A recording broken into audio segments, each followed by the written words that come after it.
Pengarang kitab Alfiyah siapa namanya? Imam Ibnu Malik. Asalnya dari mana? Andalusia, Andalusi. Qala Muhammadun huwa ibnu Maliki, itu Al-Andalusi, dari Andalusia. Dulu ketika Andalusia itu selama 700 tahun, 7 abad, penduduknya mayoritas khairul ummah, penduduknya mayoritas muslim. Lalu kemudian pada akhirnya berganti menjadi mayoritas syarrul ummah, menjadi mayoritas non muslim, berubah dari Andalusia menjadi Spanyol. Yang tadinya masjid besar bernama Cordoba, bahasa Arabnya Qurtubi, sekarang berubah menjadi gereja. Masjid-masjid di kampung-kampung, di provinsi-provinsi seperti Barcelona, Real Madrid, dulu masjid buat tarawih, buat Jumatan umat Islam.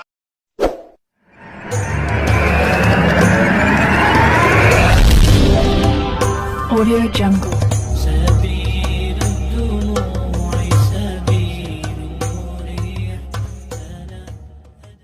جاد الحسين مرحبا مرحبا صلوا على النبي محمد. Assalamualaikum warahmatullahi wabarakatuh. Waalaikumsalam warahmatullahi wabarakatuh. Alhamdulillah alladzi arsala rasulahu rahmatan lil alamin. Asyhadu an la ilaha illallah al-malikul haqqul mubin. Wa asyhadu anna sayyidana Muhammadan abduhu wa rasuluhu sadiqul wa'dil amin.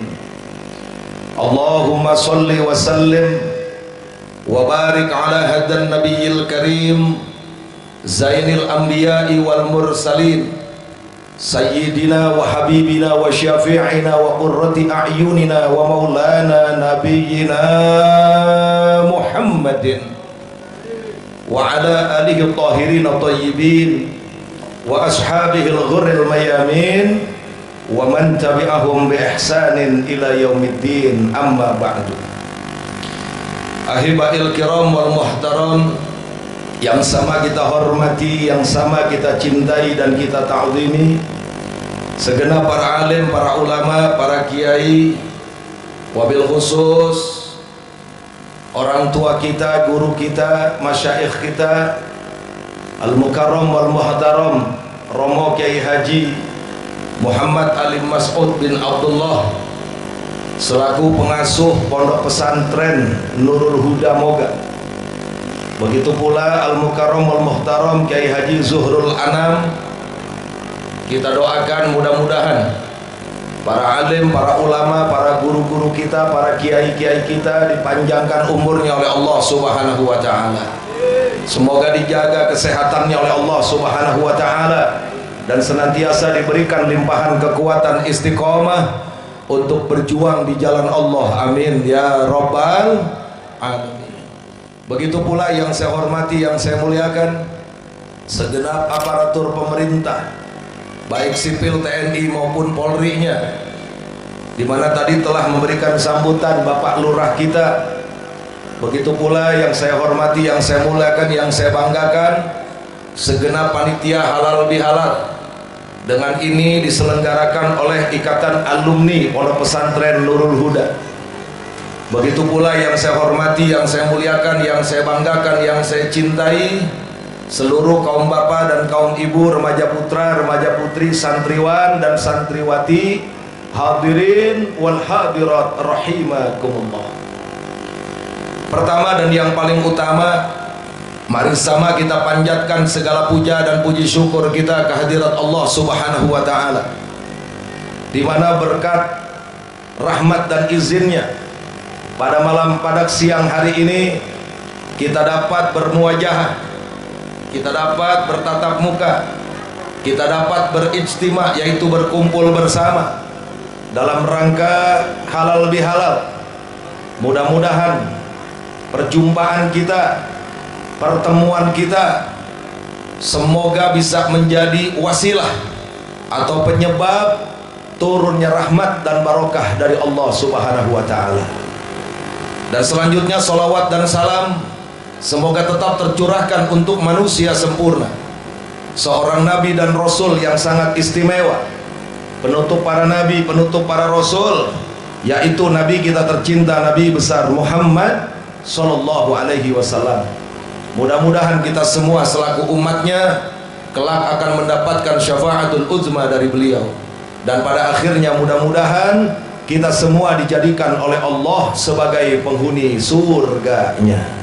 Amin ya rabbal alamin. Bapak Ibu hadirin wal hadirat rahimakumullah. Alhamdulillah, saat ini kita ada di bulan Syawal, di mana kemarin kita ini ditarbiyah oleh Allah, kita digembleng oleh Allah Subhanahu wa taala, kita dididik oleh Allah Subhanahu wa taala, yaitu melaksanakan perintahnya, melaksanakan salah satu syariatnya, yaitu saumur Ramadan, berpuasa di bulan Ramadan selama 1 bulan penuh.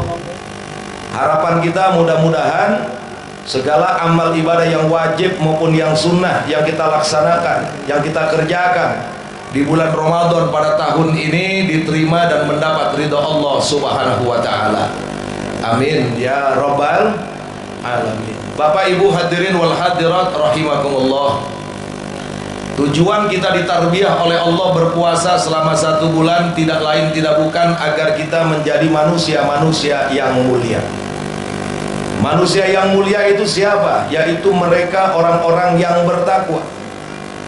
Ya ayyuhalladzina amanu kutiba alaikumusiyam kama kutiba alal ladzina min qablikum la'allakum tattaqun.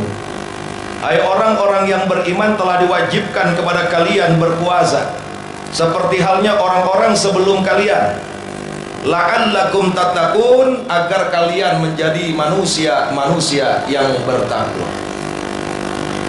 Takwa itu sebuah identitas yang sangat mulia di sisi Allah. Di dalam Al-Quran, Bapak Ibu, Allah Subhanahu wa ta'ala menjelaskan, apa kata Allah? Inna khalaqnakum min dzakari wa unsa. Kata Allah, inna khalaqnakum, sesungguhnya kami telah menciptakan kalian wahai umat manusia, min dzakarin wa unsa, asalnya dari jenis laki-laki dan perempuan. Jadi kata Allah, Pak Bu, bahwa manusia itu diciptakan oleh Allah asalnya dari jenis laki-laki dan jenis perempuan. Kurang kompak, jenis laki-laki dan jenis perempuan. Begitu pula Allah ciptakan manusia hanya 2 jenis, yaitu jenis laki-laki dan jenis perempuan. Berarti ada jenis yang lain enggak? Ada jenis yang lain enggak? Enggak ada, cuma 2 jenis. Sekarang muncul bencong, betul nggak? Saya mau tanya sekarang nih, bencong-bencong nih ya pada keluyuran, pada ngamen, ada apa banyak? Masya Allah. Padahal Allah ciptakan manusia itu dari jenis laki-laki dan jenis perempuan, nggak ada jenis yang ketiga. Bahkan kalau kita berdoa pakai dhamir ghaib mufrad, kalau kita belajar ilmu alat juga cuma 2. Kalau buat laki-laki hu, kalau buat perempuan ha. Allahumma gfir lahu buat laki-laki, kalau buat perempuan Allahumma gfir laha. Nah ini ada bencong bagaimana ini? Masa Allahumma gfir huha. Innalillahi wa inna ilaihi rajiun. Dari laki dan perempuan itu Allah ciptakan, yaitu Nabi Adam dan Siti Hawa alaihi wassalam. Lalu kata Allah, wa ja'alnakum syu'uban wa qabail. Lalu dari laki dan perempuan itu akhirnya berkembang dari era Nabi Adam alaihissalam sampai era Nabi Nuh alaihissalam. Singkat saja, manusia dilenyapkan sebagian besar karena datangnya banjir bandang. Jelas apa jelas? Lalu yang hidup siapa? Manusia yang ada di perahunya Nabi Nuh, Yang dalam riwayat ada yang mengatakan 80 orang, ada yang bilang 84 orang, termasuk Nabi Nuh alaihissalam di situ. Lalu kemudian akhirnya perahunya mendarat. Ketiga putra beliau yaitu Hamsam, Yafis berkembang biak menjadi bangsa-bangsa, menjadi suku-suku di muka bumi ini. Jadi manusia Allah ciptakan bersuku-suku, berbangsa-bangsa itu merupakan sunatullah, merupakan iradatullah, merupakan kehendak Allah.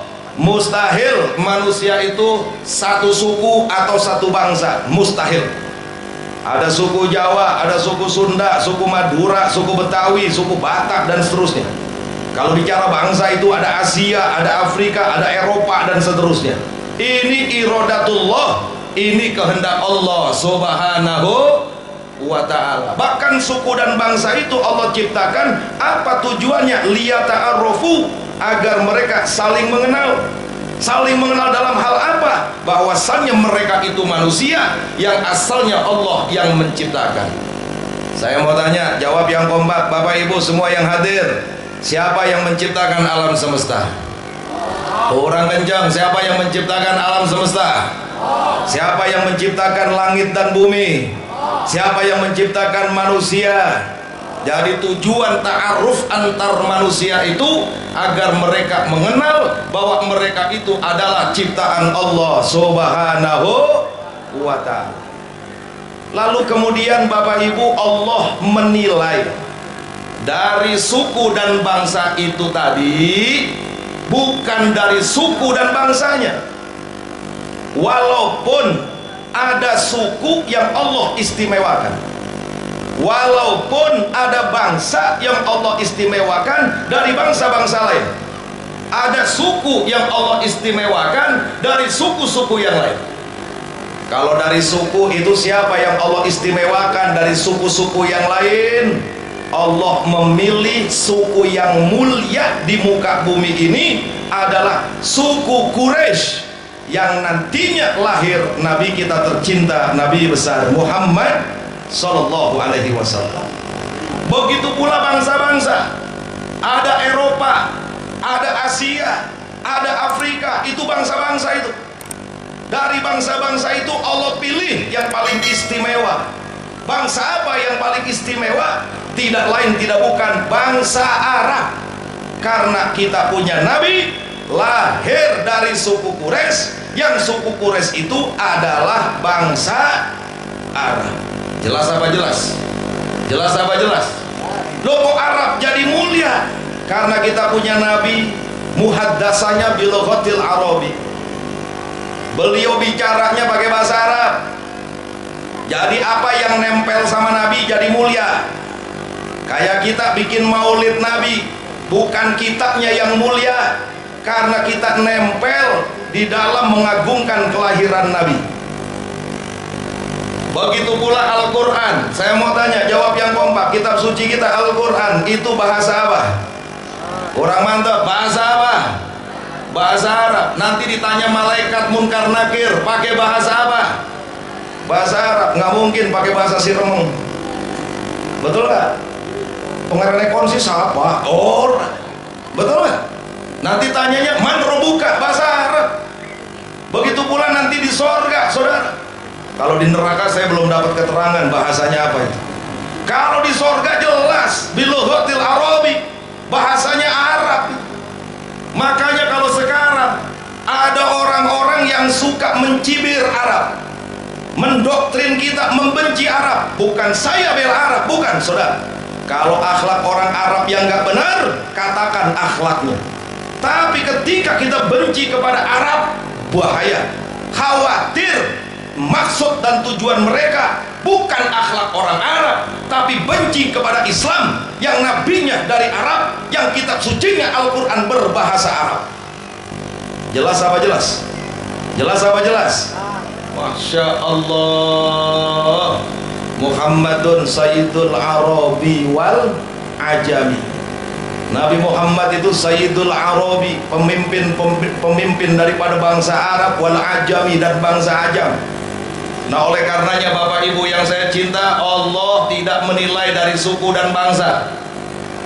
Kalau Allah menilai dari suku dan bangsa, saya yakin model kayak kita dipilihnya paling belakang. Tampang kita demek-demek, betul nggak? Yang dipilih duluan orang Eropa ganteng-ganteng, cantik-cantik. Orang Arab gagah-gagah, cantik-cantik. Model kayak kita mungkin sebelum Irian dipilihnya. Betul atau tidak? Allah nggak lihat itu. Allah nggak ngelihat suku, Allah nggak ngelihat bangsa. Allah maha adil.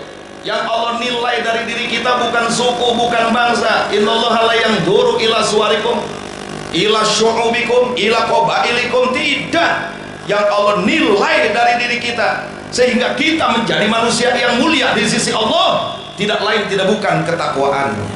Maka nanti di ujung ayat ini Allah tegaskan, inna akramakum indallahi atqakum. Sesungguhnya yang paling mulia di sisi Allah di antara kalian yaitu mereka-mereka yang bertakwa.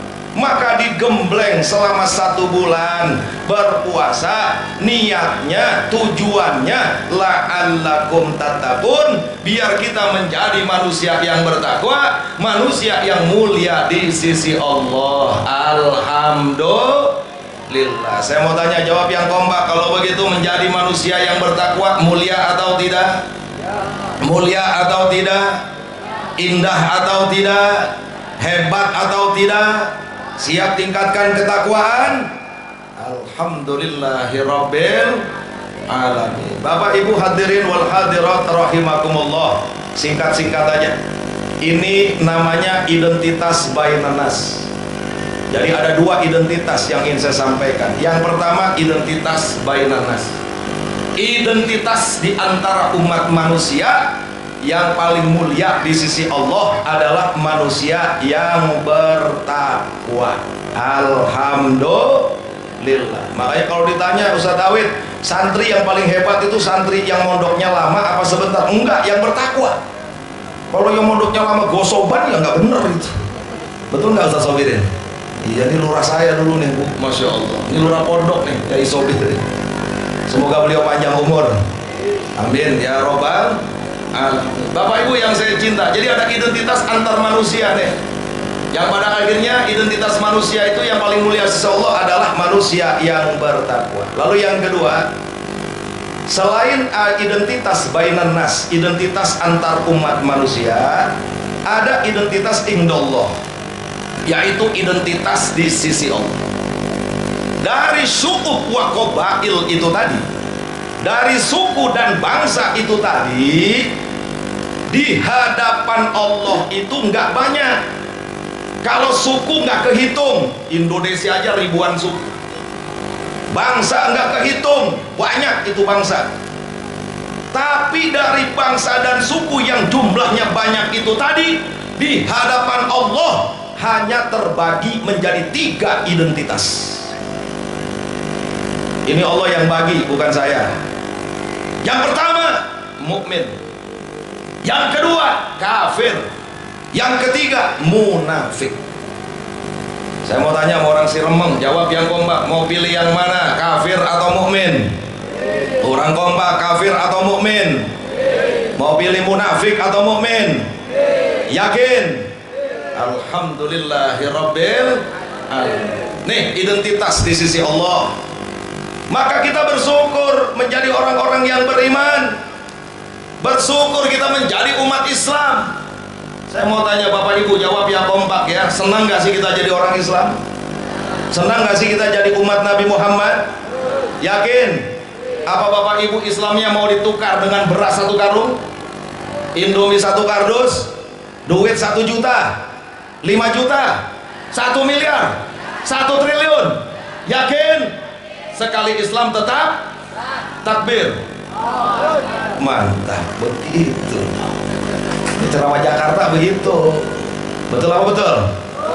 Bapak Ibu yang saya cinta, identitas Islam yang dipilih Islam asalnya kan mukmin, muslim, muhsin. Mukmin akidah, muslim syariat, muhsin akhlak. Tapi untuk agama yang dipilih bukan mukmin, bukan muhsin, tapi muslim. Allah pilih itu.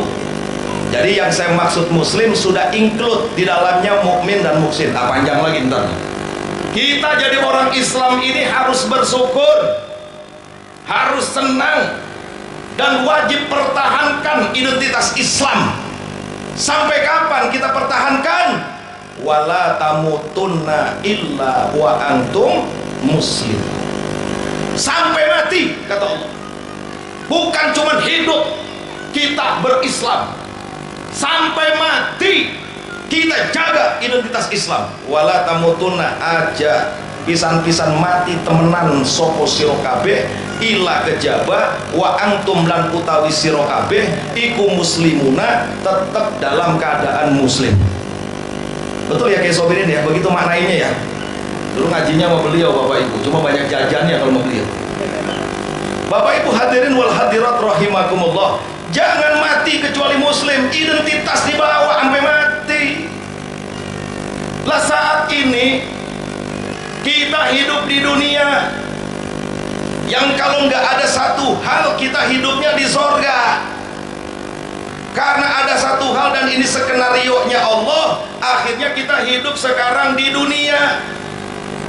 Dan dunia ini bukan Darussalam, bukan tempat keselamatan, bukan Darun Nikmah, tempat kenikmatan, bukan.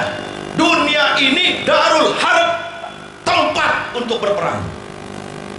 Kalau mau cari indah, nikmat, aman, selamat, nggak ada ribut, itu bukan di Siremau, bukan di Pemalang, bukan di Indonesia, bukan di bumi, di sorga nanti tempatnya. Jelas apa jelas? Saya mau nanya nih sama ibu-ibu ini. Bu, masih hidup? Alhamdulillah. Ditanya nggak jawab, matanya melotot ikan bandeng gitu. Coba saya mau tanya Bapak Ibu, jawab yang kompak ya. Kalau ibu misalkan punya suami nggak punya duit, anak minta jajan, jujur. Kira-kira ibu meneng apa gelut? Diem apa berantem? Oh, gara-gara duit berantem. Betul apa betul? Pemilihan lurah, wah. Padahal kan kalau pilih selesai. Jujur, kadang-kadang benar-benar adem apa berantem? Berantem gara-gara milih lurah berantem. Kecuali milih lurah pondok, dulu gak berantem dia sosokirin ya. Karena gak ada gajinya gitu ya. Masya Allah, Darul Harb, bumi ini, dunia ini bukan Darussalam, bukan Darun Nikmah, ini Darul Harb, ini tempat perperangan. Bahkan nanti di akhir zaman, di fase kelima, sekarang kita ada di fase keempat. Fase pertama itu fase nubuah, yaitu era Nabi Muhammad SAW. Lalu kemudian era Khulafaur Rasyidin, yaitu para sahabat Nabi. Lalu kemudian era dinasti-dinasti 12 abad, dari mulai dinasti yaitu Umayyah sampai kemarin Turki Utsmani 1924. Saat ini kita ada di fase yang keempat, namanya Mulkan Jabarian, pemimpin-pemimpin yang bengis dan zalim. Nanti kita akan masuk yaitu namanya fase kelima, ketika Dajjal itu muncul, ketika Imam Mahdi muncul, ketika Nabi Isa alaihissalam diturunkan oleh Allah dari langit. Itu peristiwanya Nabi Isa, Imam Mahdi, Dajjal, itu nggak ada itu yang main kerambol, nggak ada itu. Perang, betul apa betul? Bahkan nanti ketika Dajjal habis oleh Nabi Isa, dibunuh oleh Nabi Isa, muncul Ya'juj wa Ma'juj. Sampai Nabi Isa nggak sanggup menghadapinya, harus bersembunyi di Gunung Turisina dan para pengikutnya, ditutup dengan peperangan. Ini dunia, saudara. Nah, dari banyaknya peperangan yang ada di muka bumi ini, karena ad-dunya mazru'atul akhirah, dunia ini tempat untuk menanam akhirat. Dan bicara akhirat, yang bisa masuk surga itu hanya orang yang beriman, hanya umat Islam. Maka yang harus kita waspadai peperangan dalam masalah akidah, syariat, dan akhlak. Jelas apa jelas? Jelas apa jelas? Saya mau tanya Bapak Ibu, yang ingin menyesatkan akidah umat Islam saat ini ada apa banyak? Yang ingin merusak syariat umat Islam ada apa banyak? Yang ingin merusak akhlak umat Islam ada apa banyak? Masya Allah. Ini yang paling penting, bukan perang ngurusin duit, bukan perang ngurusin jabatan, bukan. Yang paling penting bagaimana kita bertempur, berperang untuk menjaga identitas Islam tetap ada di dalam diri kita, lebih-lebih di dalam negara kesatuan Republik Indonesia. Pengarang kitab Alfiyah siapa namanya? Imam Ibnu Malik. Asalnya dari mana? Andalusia, Andalusi. Qala Muhammadun huwa ibnu Maliki, itu Al-Andalusi, dari Andalusia. Dulu ketika Andalusia itu selama 700 tahun, 7 abad, penduduknya mayoritas khairul ummah, penduduknya mayoritas muslim. Lalu kemudian pada akhirnya berganti menjadi mayoritas syarrul ummah, menjadi mayoritas non muslim, berubah dari Andalusia menjadi Spanyol. Yang tadinya masjid besar bernama Cordoba, bahasa Arabnya Qurtubi, sekarang berubah menjadi gereja. Masjid-masjid di kampung-kampung, di provinsi-provinsi seperti Barcelona, Real Madrid, dulu masjid buat tarawih, buat jumatan umat Islam, sekarang direbut oleh mereka, dirubah menjadi tempat maksiat, jadi diskotik dan lain sebagainya. Kita ambil kias, santri kan biasa mengkias nih, kalau bahasa akidahnya takwil lah. Kalau pengarang kitab Alfiyah saja negerinya bisa berubah, terus bagaimana kita yang cuma ngafalin, belajar sama memahami? Betul apa betul? Betul apa betul? Lihat Andalusia udah berubah Pak Bu. 700 abad Islam bertahan di sana, bubar akhirnya. Kalau kita mau ambil benang lurus, Indonesia ini mulai Islam kapan sih? Yang paling banyak sejarawan menceritakan itu abad 15. Berarti baru kurang lebih sekitar 600 tahun, 6 abad. Baru 6 abad aja udah begini modelnya. Zaman tahun 90-an, zaman kita yang semangat nyantren, alhamdulillah banyak. Alhamdulillah. Ada yang nyantren bener-bener pengen paham ilmu, ada yang begitu ya Mas Sobirin ya. Ada yang menyantren biar bener, betul nggak? Ada lagi yang menyantren ya buat pantas-pantas mau kawin. Masya Allah, dulu semangat orang nyari ilmu di pesantren. Coba sekarang ini mulai pergeseran nilai. Sekalinya mondok terukur saudara, sampai amriti selesai sudah. Dulu campur digebuk, disabet sama Pak Kiai nggak protes. Sekarang ngaji disabet, kiainya masuk penjara. Betul apa betul? Masya Allah, Bapak Ibu yang saya cinta, dunia ini tempat peperangan. Yang terpenting adalah jaga Islam, khususnya di negara kesatuan Republik Indonesia. Insya Allah. Bagaimana cara menjaganya? Yang pertama kata Allah, atiullah wa atiur rasul wa ulil amri minkum. Ini perintah Allah. Biar Islam iman tetap eksis terjaga, jadi eksistensi keimanan tetap terjaga. Yang pertama atiullah wa atiur rasul. Taati Allah, taati Rasul, mutlak gitu. Taati Allah, taati Rasul. Siapa yang taat Allah, taat Rasul, mengerjakan perintahnya, meninggalkan larangannya, sudah pasti dia orang beriman. Alhamdulillah. Dan jangan lupa, Allah tidak hanya pesan taat Allah, taat Rasul. Selanjutnya Allah pesan ulil amri minkum. Loh kenapa Allah pesan ulil amri? Karena kita tidak tinggal di sorga yang nggak perlu ulil amri. Kita ini tinggalnya di bumi yang jadi makhluk sosial, yang segala sesuatu harus guyup, maka diperlukan ulil amri. Saya mau tanya orang Siremeng, dah sebentar lagi saya ceramahnya nih. Saya mau tanya, jawab ya kompak. Di lingkungan kita kalau nggak ada RT repot nggak? Orang kompak repot nggak? Kalau nggak ada RT mengurus apa-apa kira-kira bingung nggak? Betul apa betul? Berarti adanya RT perlu nggak? Adanya lurah perlu nggak? Adanya camat perlu nggak? Adanya bupati perlu nggak? Adanya gubernur perlu nggak? Adanya presiden perlu nggak? Perlu. Lalu kata Allah, selain taati Allah taati Rasul, siapa lagi? Ulil amri. Ulil amri yang bagaimana? Begitu dong yang kita taati. Ulil amri yang atiullah wa atiur Rasul. Lalu apa isinya ulil amri itu? Kalau pakai tafsir salaf cuman satu isinya, ulama. Kenapa? Karena dulu khulafaur rasyidin Sayyidina Abu Bakar, Umar, Utsman, Ali, Hasan radhiyallahu anhum ajmain, beliau selain umaro ya ulama, include menjadi satu. Tapi kalau kita belajar tafsir khalaf, tafsir kekinian, ulil amri terbagi dua sesuai hadis Nabi, sinfani minan nas, idza saluha saluhan nas wa idza fasada fasadan nas, al ulama wal umaro.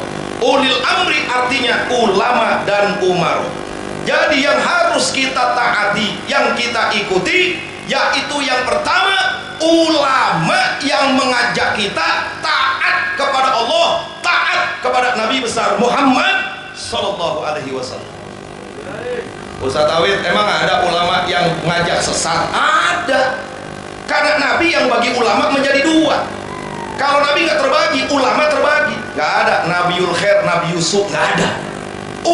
Ulamaul khair, ulama usuk. Ada ulama yang baik, ada ulama yang jahat. Ada ulama yang lurus, ada ulama yang bengkok. Saya mau tanya Bapak Ibu, jawab yang kompak. Mau ikut kiai yang lurus apa yang bengkok? Kurang kompak, bengkok apa lurus? Mau ikut kiai yang sesat atau yang lempeng?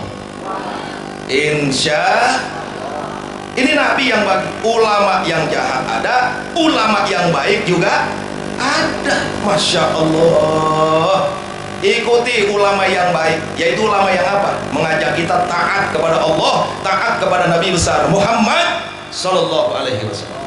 Lalu yang terakhir, yang kedua, ulil amri itu isinya apa? Umaro. Kalau pilih RT, RT yang ngajak taat ke Allah, ke Rasul. Jangan pilih RT yang doyan maksiat. Jelas apa jelas? Saya mau tanya jujur Bapak Ibu, kalau punya RT ahli ibadah, ahli sholawat, senang ke majelis taklim, nggak suka maksiat, kira-kira kalau punya RT begitu lingkungannya bagus nggak? Kurang kompak, lingkungannya bagus nggak? Lingkungannya indah nggak? Sekarang punya RT doyan mabok, doyan dangdut sama dongdot. Saya mau tanya kira-kira lingkungannya rusak nggak? Rusak nggak? Nih ulil amri, ini perintah Allah subhanahu wa ta'ala. Nah oleh karenanya mari kita jaga persatuan dan kesatuan. Kita tetap di bawah komando para ulama yang istiqomah, di bawah komando para ulama yang lurus. Alhamdulillah saya punya guru yaitu Kiai Haji Muhammad Ali Mas'ud. Beliau selalu mengajarkan santri-santrinya dengan keistiqomahan fi taatillah wa rasul, mengajarkan kita agar taat kepada Allah, taat kepada Rasul. Beliau adalah orang yang istiqomah, berjuang untuk tegaknya Islam dan menjaga Islam. Mudah-mudahan kelak nanti kita di sorga juga bisa bersama dengan guru kita Kiai Haji Muhammad Ali Mas'ud, berkumpul dengan Nabi besar Muhammad SAW. Mudah-mudahan apa yang Al-Fakir sampaikan bermanfaat. Terima kasih atas segala perhatiannya. Mohon maaf atas segala kekurangannya. Wallahu yahdi bihibati wa firah li walakum fi darajatil akhirah. Wallahu a'lam bishawab. Assalamualaikum warahmatullahi wabarakatuh.